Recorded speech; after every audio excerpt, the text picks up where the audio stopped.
اعوذ باللہ من الشیطان الرجیم بسم اللہ الرحمن الرحیم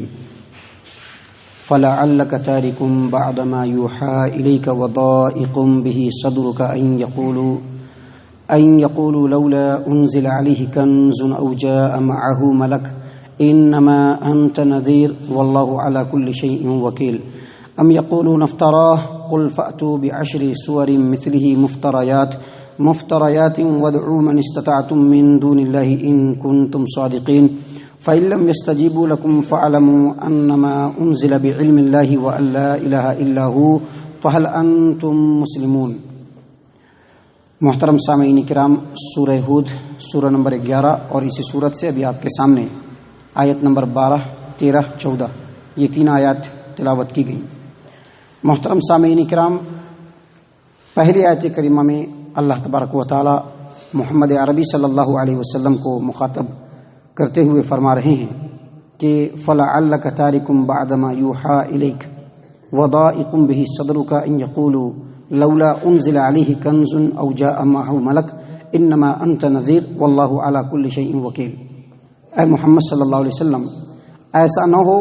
کہ آپ کی طرف جو وحی اللہ تبارک و تعالی نازل فرما رہا ہے ان میں سے بعض کو آپ چھوڑ دیں اور اس بات سے آپ کا دل تنگ ہو جائے کہ یہ کفار و مشرکین کہیں گے کہ اس نبی کے اوپر خزانہ کیوں نہیں نازل ہوا یا اس کے پاس فرشتہ کیوں نہیں آیا۔ بے شک آپ صرف ڈرانے والے ہیں اور اللہ تبارک و تعالی ہر چیز کے اوپر مختار ہے، ہر چیز کے اوپر نگہبان ہے، ہر چیز کا کارساز ہے۔ محترم سامعین کرام، نبی اکرم صلی اللہ علیہ وسلم نے جب مکہ کے اندر اپنی دعوت کا آغاز کیا تو آپ صلی اللہ علیہ وسلم نے جہاں اللہ تبارک و تعالیٰ کی وحدانیت کو بیان کیا وہیں یہ بھی بتلایا کہ یہ جو سینکڑوں مٹی اور پتھر کے دیوی دیوتاؤں کی جو تم پوجا کرتے ہو یہ کسی کا کچھ نہیں بگاڑ سکتے۔ یعنی ان کے معبودان کو وہ برا بھلا نہیں کہتے تھے، جو ان لوگوں نے مٹی اور پتھر کے بت بنا کر کے رکھے تھے ان کو وہ گالی نہیں دیتے تھے نبی صلی اللہ علیہ وسلم، بس اتنا کہتے تھے کہ یہ جو تمہارے معبودان ہیں یہ نہ تو کسی کا کچھ بنا سکتے ہیں اور نہ کچھ بگاڑ سکتے ہیں۔ اور یہی بات مشرکین مکہ کو بڑی بری لگتی تھی، چڑ آ جایا کرتا تھا۔ اس بات کو وہ اپنے معبودوں، اپنے آباء و اجداد اور خود اپنی اس بات کو توہین سمجھتے تھے کہ ہمارے توہین میں ایسا بول رہے ہیں، اور اس بات سے چڑ جانے کے بعد کبھی وہ نبی صلی اللہ علیہ وسلم کا مذاق اڑا دیا کرتے، کبھی نبی صلی اللہ علیہ وسلم کو جھٹلا دیا کرتے، کبھی نبی صلی اللہ علیہ وسلم کی کھلی اڑا دیا کرتے، اور کبھی کبھی نبی صلی اللہ علیہ وسلم سے کچھ مطالبہ کیا کرتے۔ تو ممکن ہے کہ یہ جو سلسلہ مشرکین مکہ کا چلتا رہا ہو، آپ صلی اللہ علیہ وسلم حق بات ان کے سامنے بیان کرتے ہوں اور وہ لوگ جو ہے نبی صلی اللہ علیہ وسلم کو برا بھلا کہتے ہوں، تو ان باتوں سے یا وہ چڑ جاتے ہوں تو نبی صلی اللہ علیہ وسلم کے دل میں ممکن ہے کہ یہ خیال آیا ہو کہ ان لوگوں کو یہ حق بات سنانے سے کیا فائدہ، ان کو میں حق بات سناتا ہوں یہ الٹے چڑ جاتے ہیں۔ جیسا کہ کبھی کبھی بہت سارے داعی کو بھی ان کے دلوں میں یہ بات اٹھتی رہتی ہے کہ لوگوں کے سامنے حق بات پیش کرتے ہیں تو لوگ ان باتوں کا برا مان جاتے ہیں، ان میں جو ہے میخ نکالنا شروع کر دیتے ہیں۔ تو ممکن ہے کہ نبی صلی اللہ علیہ وسلم کے دل میں بھی یہ بات آئی ہو تو آپ صلی اللہ علیہ وسلم نے یہ سوچا ہو کہ اللہ تبارک و تعالیٰ کا جو حق کلام ہے ان کو سنانے سے کیا فائدہ، ان کے سامنے یہ باتیں سنائی جاتی ہیں تو یہ چڑ جاتے ہیں۔ اللہ تبارک و تعالیٰ نے کہا کہ آپ کو ان کی باتوں سے چڑھنے کی بالکل ضرورت نہیں، کیونکہ آپ کا کام صرف اللہ کے کلام کو، برحق کلام کو لوگوں کے سامنے پیش کرنا ہے، اور وہ چڑھتے ہیں یا مانتے ہیں یا نہیں مانتے ہیں یہ آپ کی ذمہ داری نہیں، اللہ تبارک و تعالیٰ ان سے خود نمٹ لے گا۔ یہ جو مشرکین مکہ تھے نبی صلی اللہ علیہ وسلم کے سامنے جو اعتراضات کرتے تھے یا آپ صلی اللہ علیہ وسلم سے جو ڈیمانڈ کرتے تھے ان میں سے ایک ڈیمانڈ یہ تھا کہ اگر آپ اللہ تبارک و تعالیٰ کے سچے نبی ہیں تو آپ کے اوپر اللہ تبارک و تعالیٰ کی طرف سے ایک خزانہ نازل ہو جانا چاہیے تھا،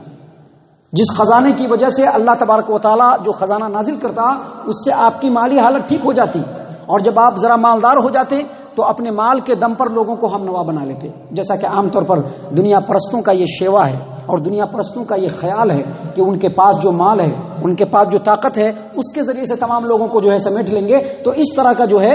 ایک اعتراض کرتے تھے کہ آپ کے اوپر خزانہ نازل ہوتا اور اس خزانے کے ذریعے سے آپ کی مالی حالت ٹھیک ہوتی اور اپنے مال کے بل بوتے پر آپ لوگوں کو اپنا ہم نوا بنا لیتے، یا پھر اللہ تبارک و تعالیٰ کی طرف سے ایک فرشتہ آپ کے پاس ہمیشہ ہونا چاہیے جس سے آپ کو روحانی طاقت ملے اور اس کو دیکھ کر کے لوگ آپ کی نبوت کا یقین کر کے آپ کے اوپر ایمان لائے۔ اگر یہ تمام چیزیں آپ کے پاس نہیں ہیں تو تو پھر ہم کیوں آپ پر ایمان لائیں؟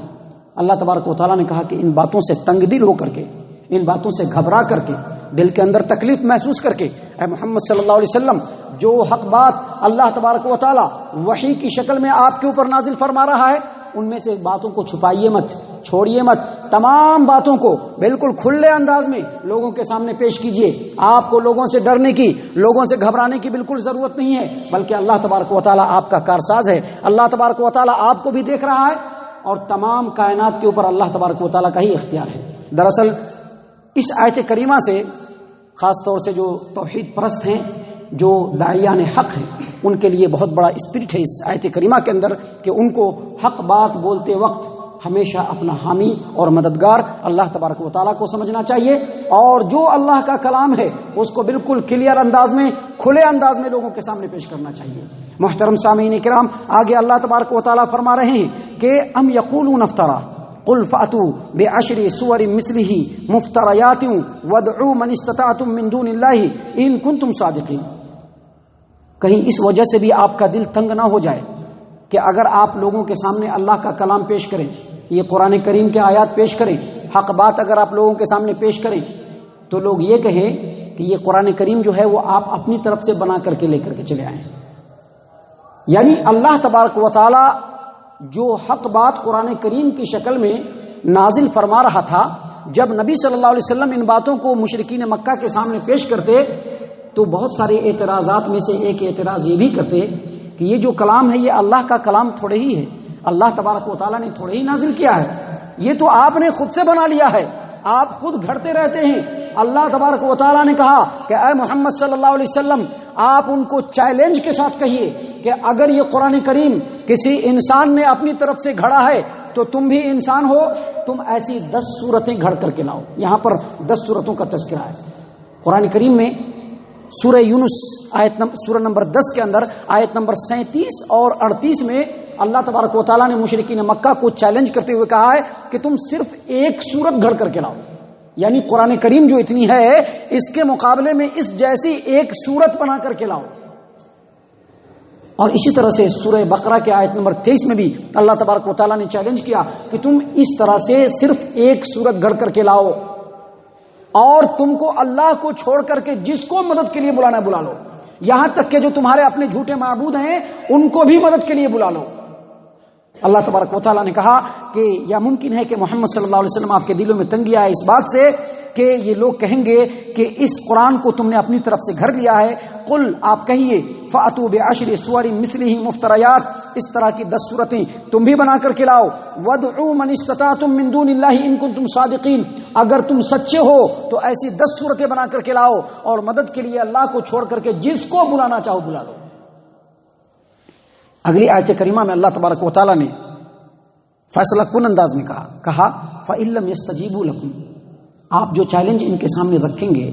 اگر وہ اس چیلنج کو قبول نہیں کر پائے، فَاعْلَمُوا، تو جان لیجئے، أَنَّمَا أُنزِلَ بِعِلْمِ اللَّهِ، یہ قرآن کریم اللہ کے علم سے نازل ہو رہا ہے،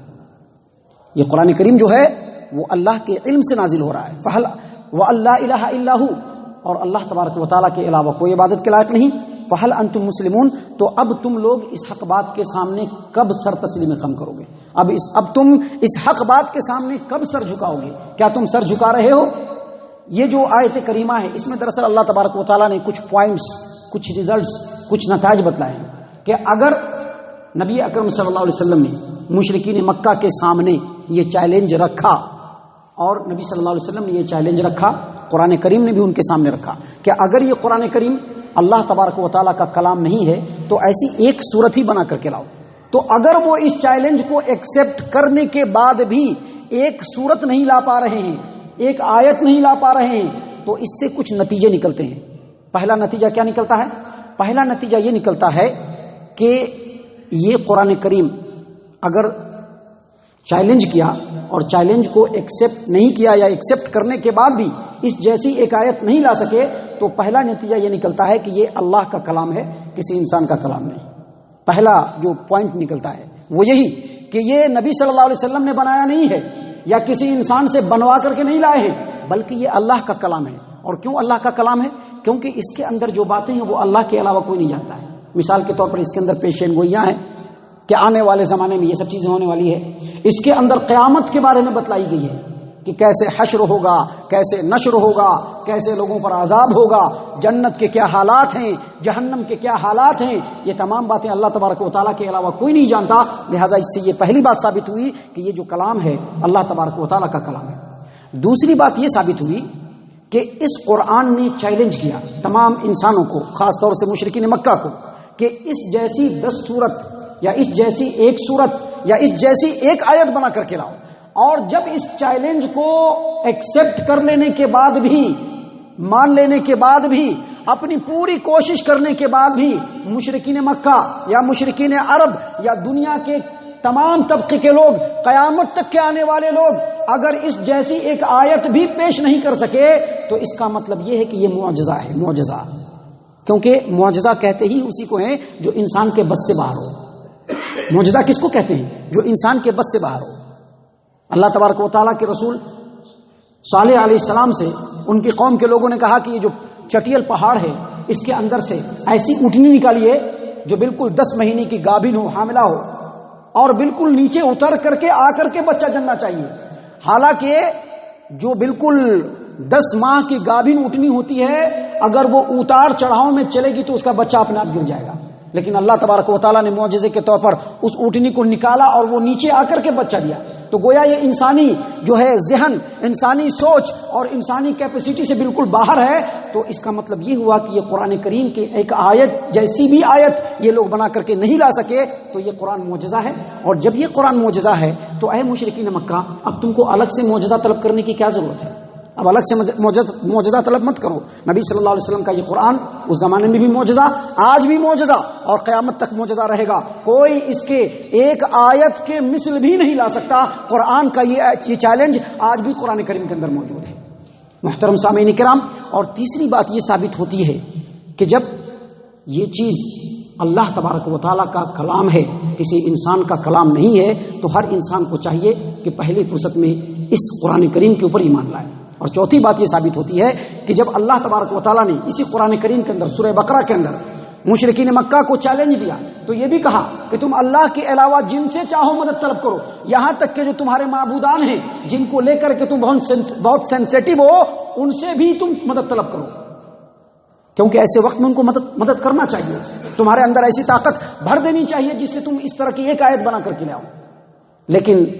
کچھ بھی نہیں ہو سکا. اس کا مطلب یہ ہے کہ ان کے معبودان بھی جھوٹے ہیں. اور ان تمام باتوں کا خلاصہ یہ ہے کہ یہ جو قرآن کریم ہے اللہ تبارک و تعالیٰ کے وسیع علم کا سرچشمہ اور اسی سے نازل کیا ہوا ہے. اللہ نے فرمایا فَإِن لَّمْ يَسْتَجِيبُوا لَكُمْ، اگر یہ لوگ آپ کے اس چیلنج کا جواب نہیں دے سکے تو آپ جان لیجئے انما انزل بعلم اللہ، کہ یہ قرآن کریم اللہ تبارک و تعالیٰ کے علم سے نازل کیا گیا ہے، اور یہ کہ اللہ تبارک و تعالیٰ کے علاوہ کوئی عبادت کے لائق نہیں. فَهَلْ أَنْتُمْ مُسْلِمُونَ، تو کیا تم اللہ تبارک و تعالیٰ کے اس حق بات کے سامنے سر کو جھکاتے ہو؟ اللہ تبارک و تعالیٰ نے یہ تمام باتیں یہاں پر مشرکین مکہ کے لیے کہی ہیں، لیکن دراصل یہ تمام انسانوں کے لیے، قیامت تک کے تمام انسانوں کے لیے یہ ایک مطالبہ ہے، ایک ڈیمانڈ ہے کہ جب یہ اللہ کا کلام ہے اور تم اللہ کی مخلوق ہو تو اللہ کے سامنے جھکنا، اللہ کے رسول صلی اللہ علیہ وسلم پر ایمان لانا اور اس قرآن کریم کو اپنی زندگی کا دستور بنانا تم تمام لوگوں کے لیے ضروری ہے. اللہ تبارک و تعالی ہم تمام کو ان باتوں پر غور و فکر اور تدبر کرنے کی توفیق عنایت فرمائے. ہم تمام کو صحیح معنوں میں مومن اور مسلمان بنائے، جنت الفردوس میں جگہ عطا فرمائے. اے اللہ ہم تمام کو جہنم سے پناہ دے. اے رب العالمین ہم تمام کو جہنم سے پناہ دے. اے مالک الملک ہم تمام کو جہنم سے پناہ دے. آمین یا رب العالمین. وما علینا الا البلاغ المبین.